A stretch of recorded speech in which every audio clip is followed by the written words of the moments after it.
नमस्कार, मी स्मिता. तुमचं Smita's veg non veg रेसिपीमध्ये स्वागत आहे. आज मी तुम्हाला दाखवणार आहे पापलेट तवा फ्राय. त्याच्यासाठी लागणारे साहित्य अर्धा किलो पापलेट. पापलेट हे आपले अर्धा किलोमध्ये 2 बसले आहेत.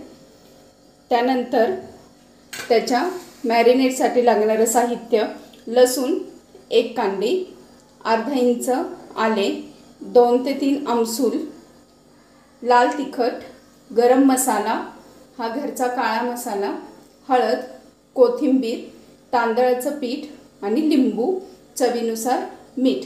आता मी तुम्हाला पापलेट मॅरिनेट करण्यासाठी लागणारी कृती दाखवते.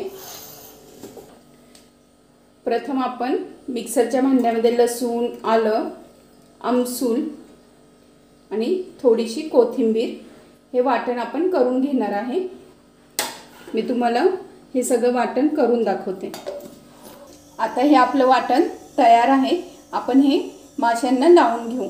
प्रथम आपण माशांना हळद लावून घेऊ.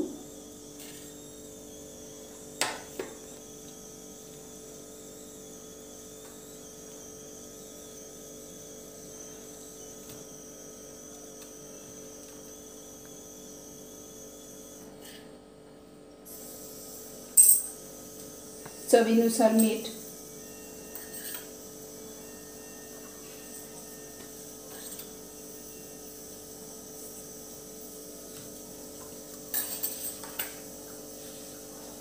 आणि हे वाटलेलं वाटण हे माशांमध्ये पूर्ण हे जे चिरा माशांना दिलेले आहेत त्यामध्ये हे वाटण आपल्याला हे लावून घ्यायचं आहे. आता हे आपलं वाटण लावून झालेलं आहे. आता आपण थोडंसं लाल तिखट, गरम मसाला, हे घरचं तिखट माशांना लावून घेणार आहे. हे सगळं लावून आपण मासे अर्धा तास मॅरिनेट करायला ठेवणार आहे. अर्ध्या तासानंतर आपण माशांना शॅलो फ्राय करणार आहे. अशा प्रकारे हे मी मॅरिनेट करायला ठेवलेले आहे. तर आता आपण अर्ध्या तासाने मासे तवा फ्राय करून घेऊया. आता आपण हे सगळे मसाले एकत्र केलेले आहेत. जे प्रमाण आपण मगाशी घेतलेलं होतं ते आपण थोडंसं माशांनाही लावलं आहे. आता ह्याच मसाल्यांमध्ये आपण तांदळाचं पीठ टाकत आहोत. चवीनुसार मीठ. आता आपण हे सगळं एकत्र काढून घ्यायचं आहे. अर्धा तास झालेला आहे. आपले मासे मॅरिनेट झालेले आहेत.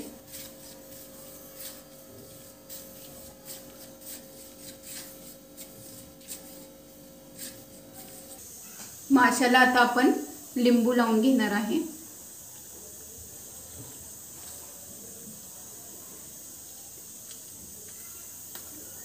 लिंबू लावून झालेला आहे माशाला.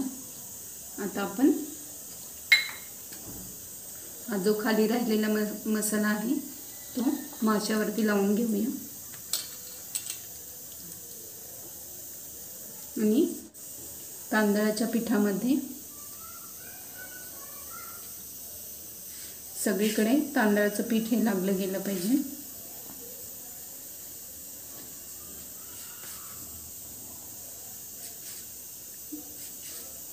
दोनदा डबल कोटिंग करायचं आहे आपल्याला.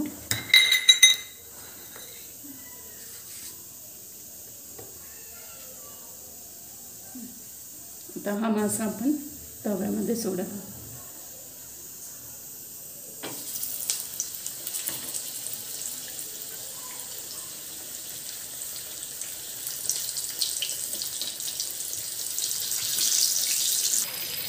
पापलेट आता आपल्या दोन्ही बाजूनी छान फ्राय करून झालेला आहे. हे तुम्ही पाहू शकता.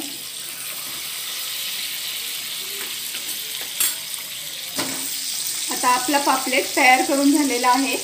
तसंच मी आता दुसराही तुम्हाला पापलेट फ्राय करून तर तयार आहेत माझे पापलेट तवा फ्राय.